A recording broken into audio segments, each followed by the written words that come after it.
Okay, here we are. A nice pair of flip-flops.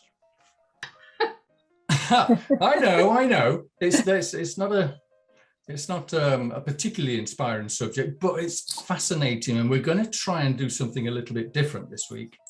I know I always say let's start with the big shapes, and we always bear that in mind. That's a nice thing to just.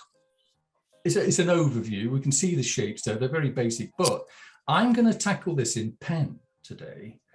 And instead of just sketching out a kind of scaffolding, the overall area that this thing encompasses, because we're going to work in pen, I'm going to start with a little piece and I'm going to work my way around.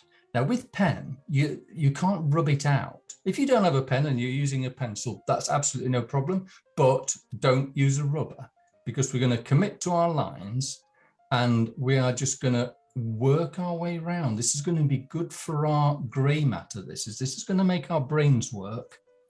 So let me show you what I mean. Trusty Uniborn. Rubber, don't need that. Let's see if I can find our subject matter for today. And here we are. A nice little pair of flip-flops. Let's try and find the page. Here you go. Right, let me try and show you what I mean. If I hold this a bit closer. You need to mute us, Martin. Oh, all right. Thank you, Gwen. All right. There you go. You're gone. Chirp in if you've got any questions at any time. I'd love to hear from you. Let me try and get in a bit closer.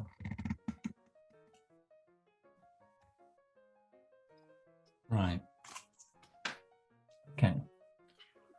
So what I mean by inching my way around the subject, you see here, these straps on these flip-flops, they go over the sole.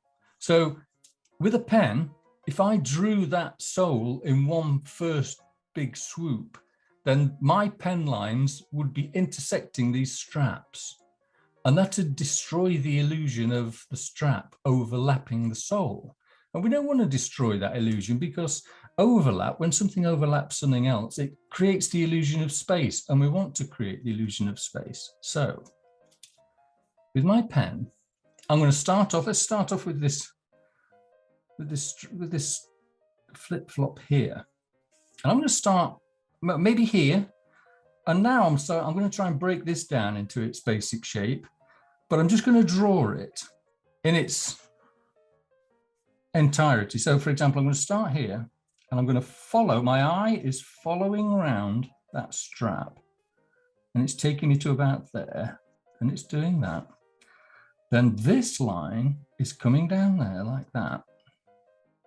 And then it's going over there like that. And then the strap comes up there and disappears behind there. Okay, let's move over to this one.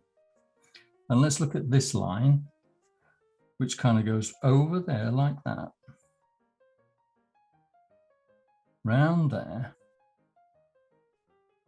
Under there. And then round there like that.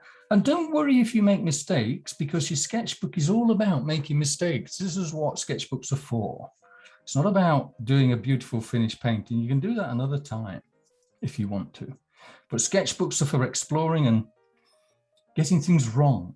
And I'll make mistakes here. There's absolutely no doubt about that. I am a master at making mistakes, but this is the right place to do it. Now that we've got that strap in, we can put the sole in behind the strap. See, if we put that sole in first, we'd have probably got lines going through here, which we don't want. So now I've got that strap in. I put this strap in first because it's in front of the sole. So now we've got that strap in. Let's get this sole in. That comes around there like so. Now, you really should be spending more time looking at the subject than looking at your drawing. And so as I'm coming around here with this line, I'm looking here, I'm looking here, I'm looking here most of the time.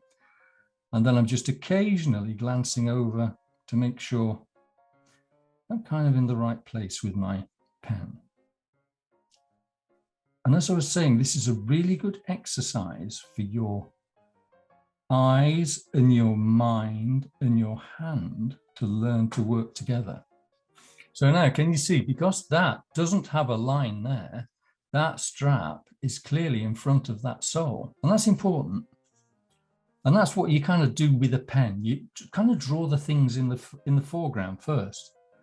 Then you can put the things in the background in later. So now I'm just looking down at the bottom of this sole and I can see it comes around there like that. And then we've got a little post here.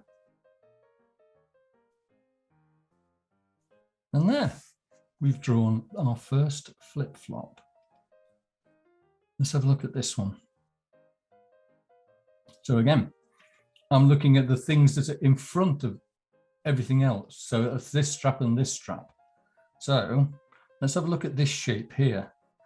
This shape kind of comes up like that, across there like that, and down into the sole there. Now, I'm tempted to come up here and do that, but I must be very cautious not to go too far because that strap curls over there and it comes down here. So that joins that in the middle there. That bottom edge goes behind this top edge, so we can do that. And there's the first strap. Let's go down the other way. And we come down here like this. Round here. Then that comes up underneath there. That does that. And then that does that. Okay, second strap in. And now we've got the things that are in front of the other things. We can put the back things in. So this sole comes around here like this. Disappears around the back like that. Nice square heel. And down here. That line disappears underneath this strap and comes down here like this.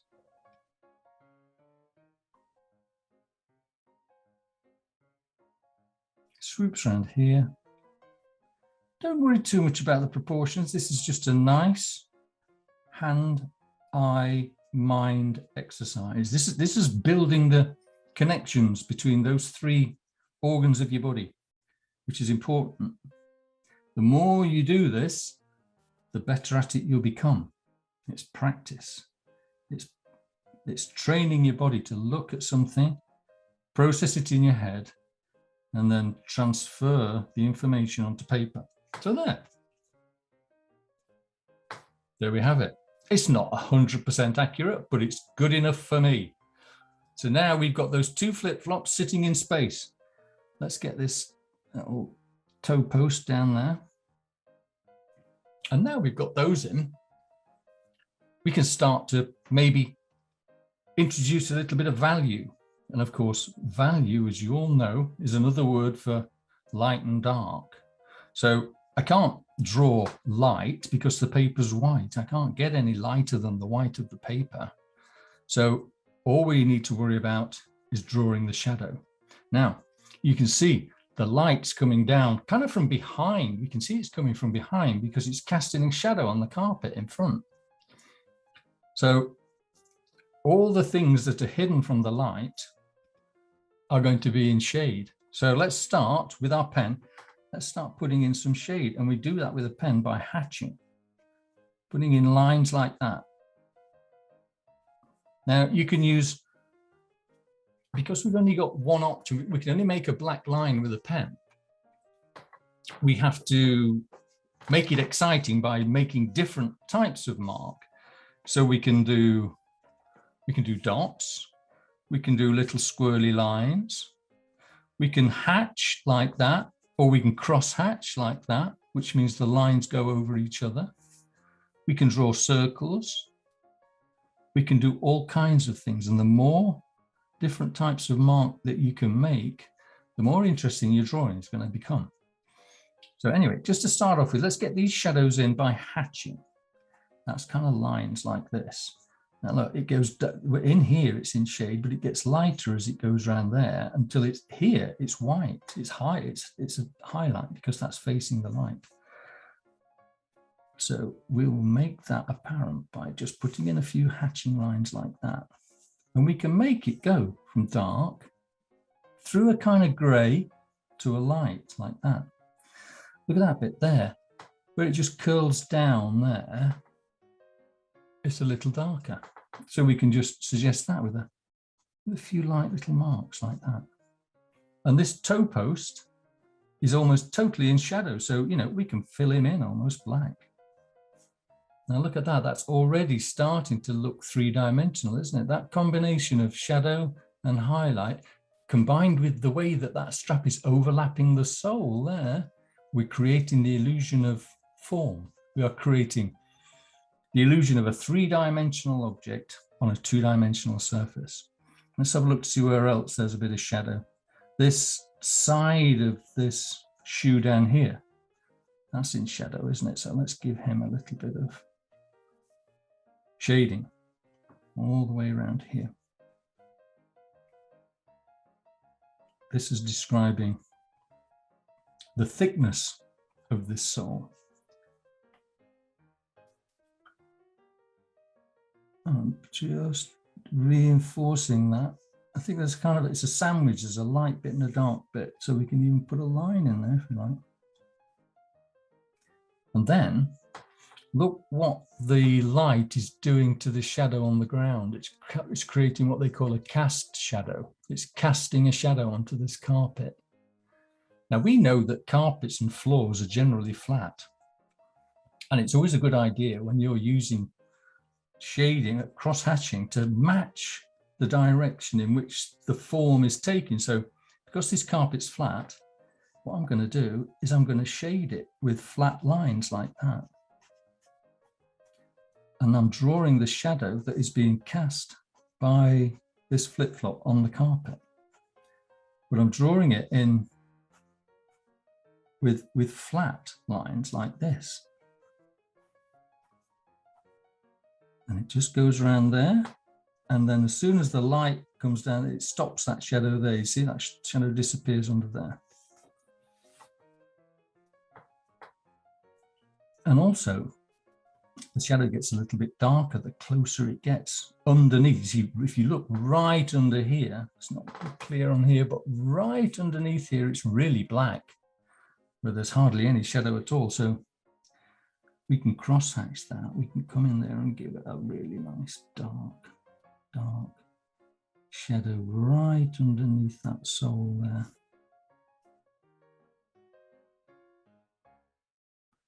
Where the light doesn't reach at all. There. Nice.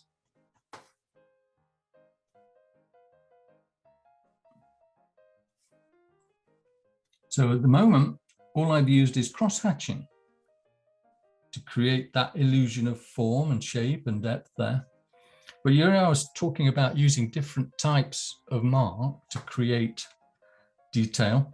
Let's try and incorporate a few more different marks in here to create, see these shadows being cast by the straps onto the sole. Let's try and put some of that in, and I'm going to do that with dots. I'm just going to dot in where the shadow's falling on the sole, and I'm going to dot those in like that. And it comes all the way down here. That little post there, that's creating a shadow. And dotting in where the light isn't falling on the sole there.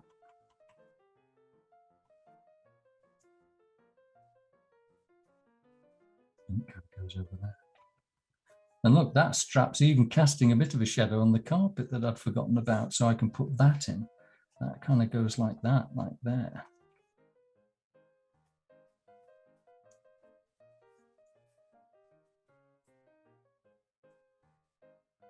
So that's starting to look nice and convincing. And there's a texture on this sole as well. I mean, texture is very important. So maybe we can just, it's a curious kind of wiggly line. I'm not going to try and draw all that. I'd give myself a headache, but I'm going to suggest it. I'm just going to say, okay, well, this isn't a, if I left it white and smooth like that, you'd think, oh, it's a white, smooth surface, but I'm just going to suggest a little bit of detail here and there like that with some circles. And that's enough, just to let you know that there's stuff going on the surface of this sole. Okay. Now look how that's developed into a three-dimensional form as composed of this. This is just a contour drawing. This is just a line drawing. Look how that's now come to life. Let's try and do the same in here. Let's give this some form. Again, we're not trying to draw where the light is hitting. We are drawing where the light isn't. So we're drawing shadows. Down here, look, he's in shadow there. This is in shadow here as it kind of rolls around there like that.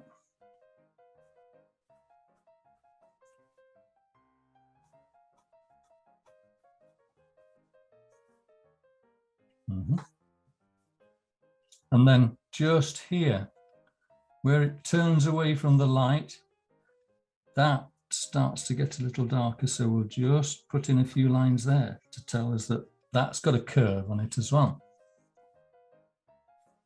And then we'll do the same. Just as we did with the other one, we'll give that edge a bit of depth.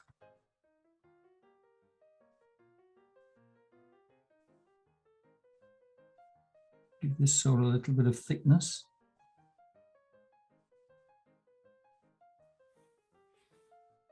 And then we'll put in, using our flat floor surface lines,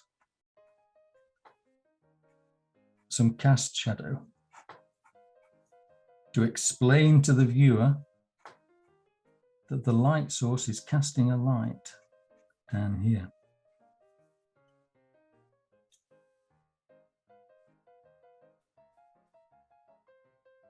There we go. And then get the old, that post in is really dark. There's not much light hitting that, so he needs to be coloured in. And then again, I'm just going to suggest, yeah, I couldn't do these. I could almost have described the shadow with these circles because it's all adding to value. Circles, I don't know if I do this. I think I prefer the circles to the dots. I do both, of course.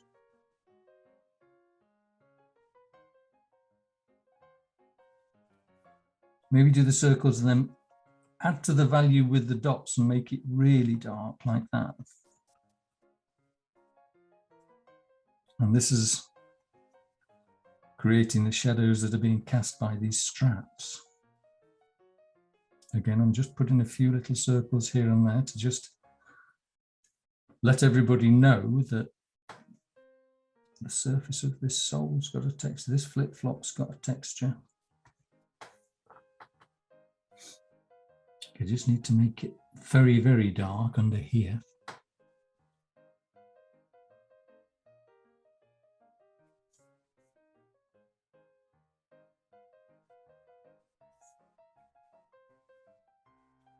You can scribble as well, there's nothing wrong with scribbling.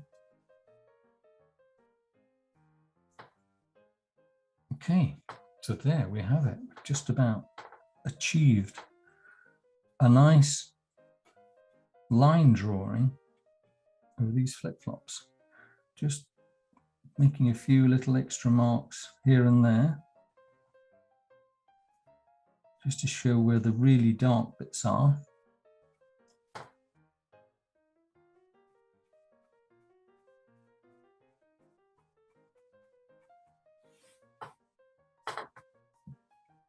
And also as well, because it's nice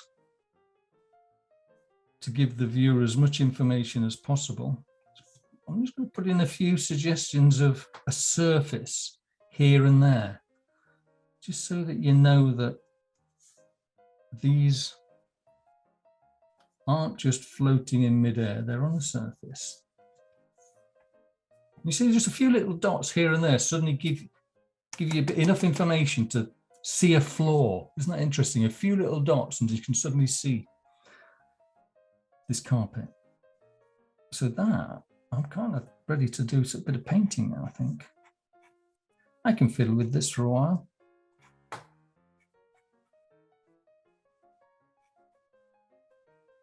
Do a few little extra bits here and there.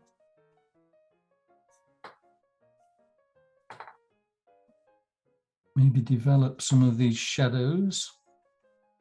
It's actually in here really is quite dark. But I think we're ready to go with a bit of paint. That's that, that does that. I'm happy with that. That's coming around there like that. It's a bit darker over there, slightly shady in here.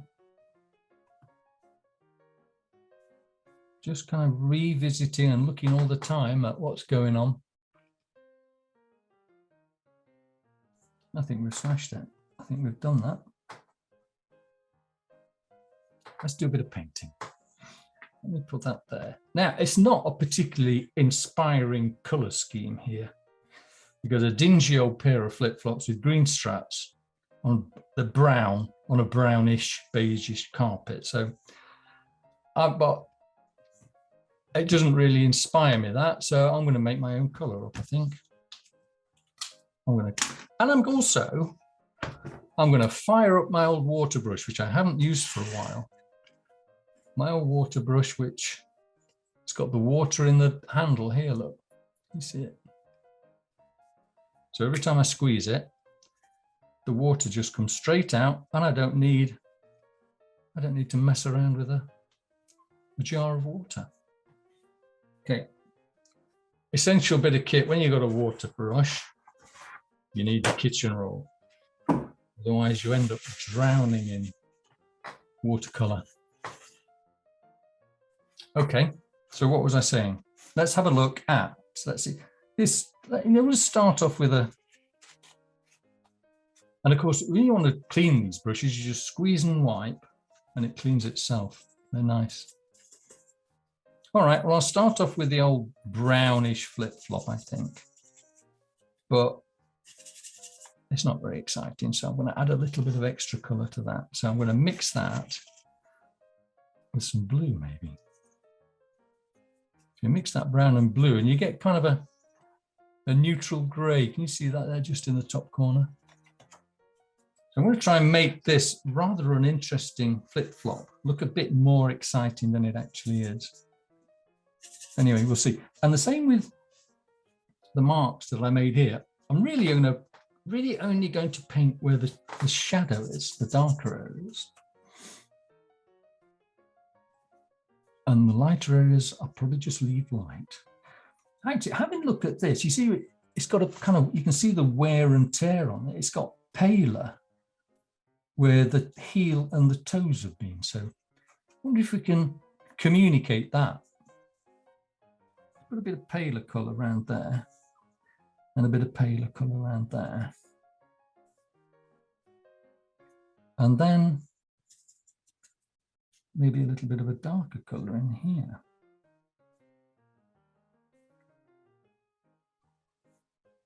See, the fact that we've got two colours makes it a bit more interesting.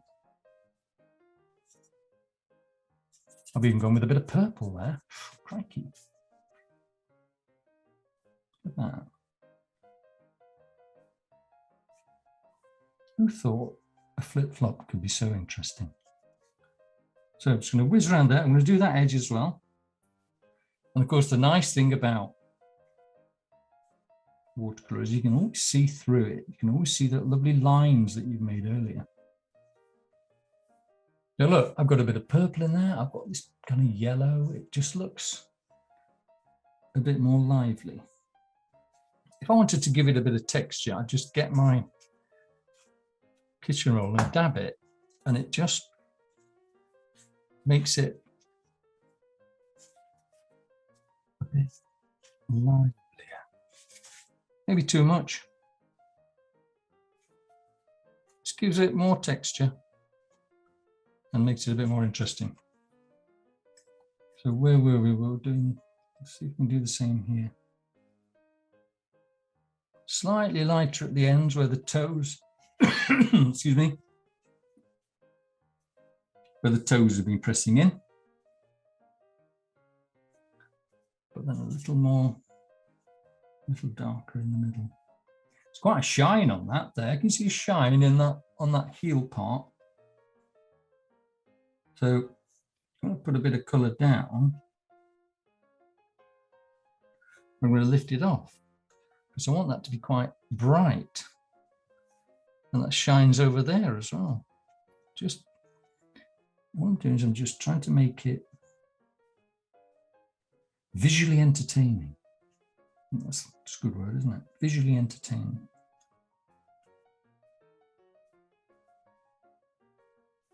There. See that? Looks good. This looks good. We've got a nice colour shift there. I'm quite happy with that. Let's get that edge in. And that edge in. This edge could be a bit darker, so I'm going to revisit this. And of course, going back to something you've painted that's already dry, you can always paint over it again, and that's called glazing. It glazes over the top. It'll make it darker. Green straps. Let's get a green strap in. And again, I'm only going to paint where the shade is. So I'm just going to paint down here. Where it curls into the light there, I'm going to leave it white. Just painting the shady bits in. I'll put that bit in there. That bit there. Maybe just soften off that edge. But where the highlights are hitting, I'm leaving the white of the paper showing through. And on this one here, that does that. That does that. And this round here does this.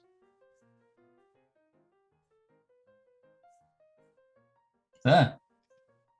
Just about there. Nice. Oh, missed a bit. Need to do in here. This is all very shady. All right.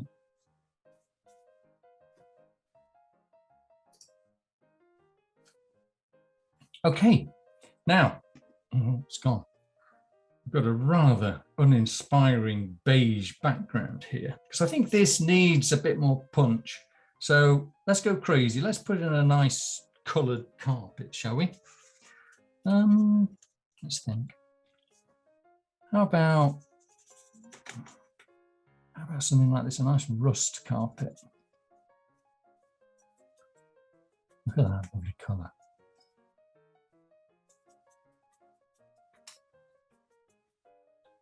So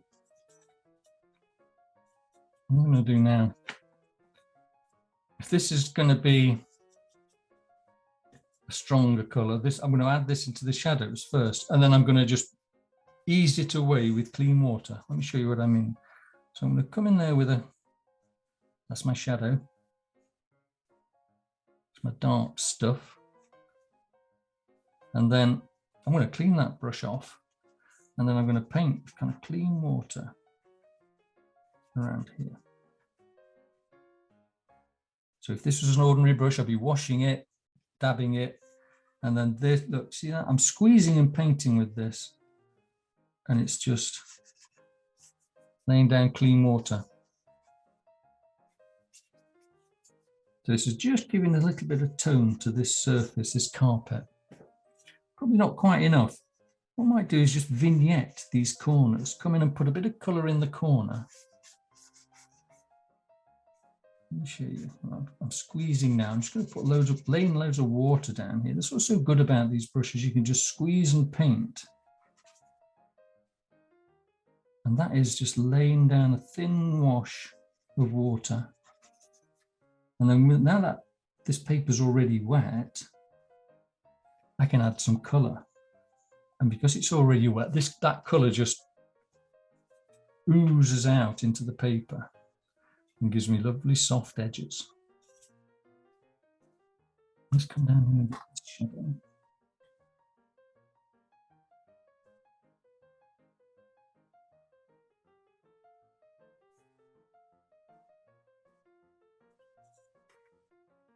And then clean that brush and soften that edge there. See, I'm just painting up to it with clean water, and that colour just starts to flood out, which is lovely.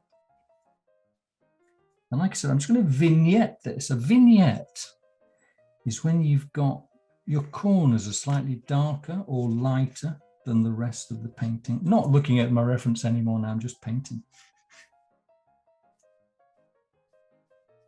But look at all this lovely kind of oozy cauliflower shaped edges that I'm making.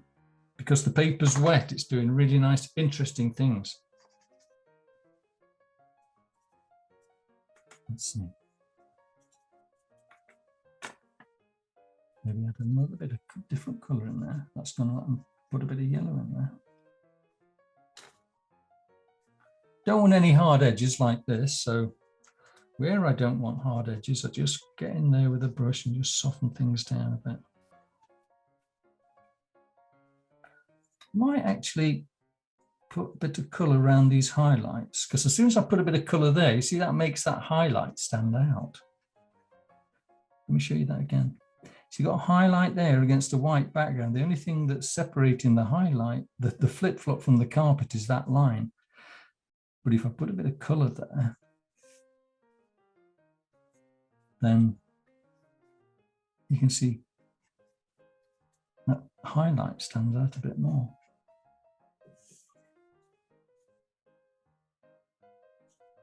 Yeah, that look good.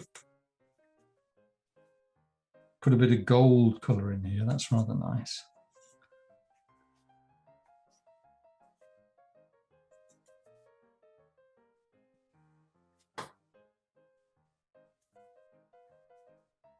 Right, I've played enough here, I think.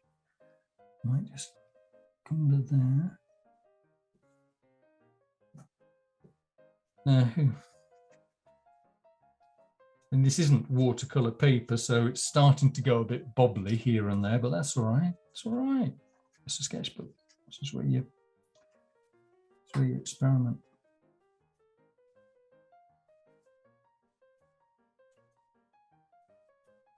I think that's done. I'm going to have to stop, otherwise I'm going to wear my, I'm going to go through the paper. The paper's getting a bit soggy, so I'm just going to leave that and let that dry. But there, I'm just going to put it down. I forgot to put any tone whatsoever in there. It looks a bit.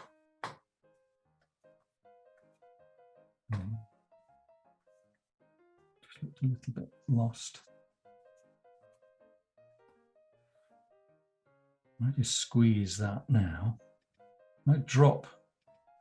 If I drop little droplets of water in there, I'm playing now, but just dropping water onto watercolor can make some lovely things happen. And you can see, and it'll take a while for these to develop, but look, it does things like this, you know, a little bloom and a cauliflower there.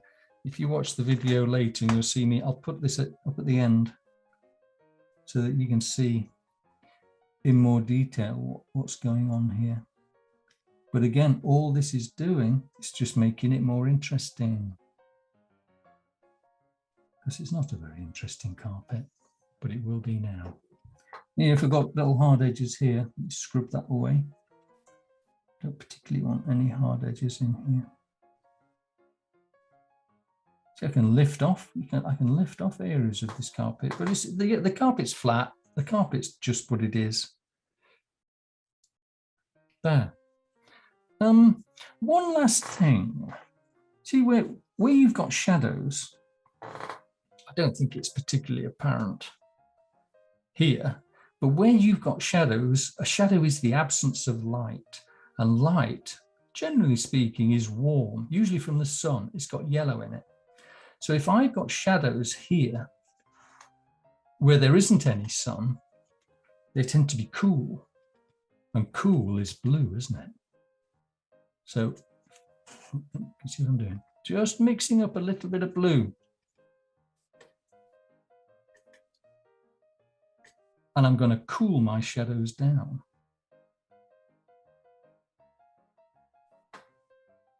And a bit of blue in your shadows works wonders. So that's what I'm doing now, just as a final touch, just colouring in a bit of that shadow blue. Because at the moment, these shadows are just dark orange. But if I make them blue, maybe bluer still, and they look a bit more realistic.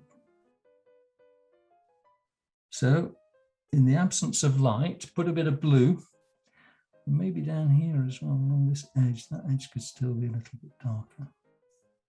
And here. Get a bit of blue in your shadows. Looks good.